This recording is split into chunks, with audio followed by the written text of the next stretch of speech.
সাদা তেল দেবো 2 চামচ, বড় চামচে 1.5 চামচ দিলাম।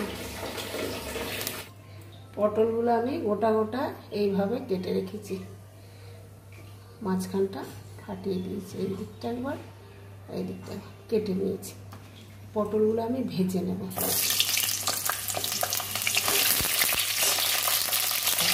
লবণ দেবো পরিমাণ মতো, আর হলুদ দেবো 1 চিমটি, পোস্ত আর কাঁচা লঙ্কা বেটে নেব।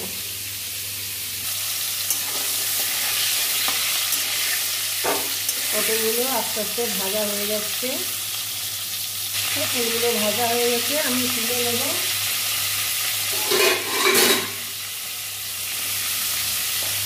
তুলে নিচ্ছি।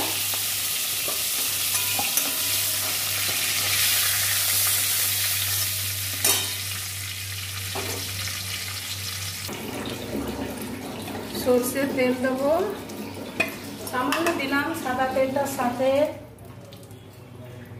এবার আদা, পেঁয়াজ, রসুন বাটা আমি 2 চামচ দেবো, 2 চামচ দিলাম।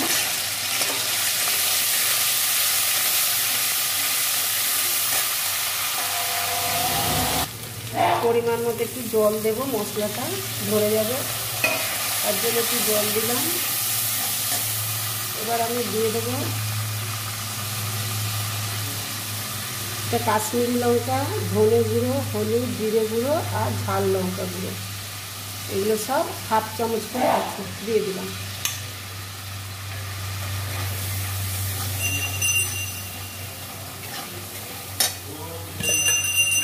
এবার দিয়ে দেবো 1/2 চামচ চিনি,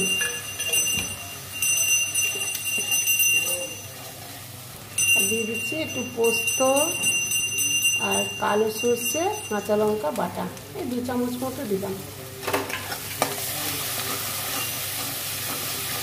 সর্ষে দিয়ে বেশিক্ষণ কষবো না,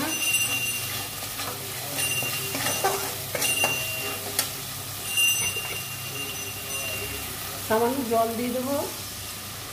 বাকি ধোয়া আমি পটল ভাজাগুলো দিয়ে দিচ্ছি।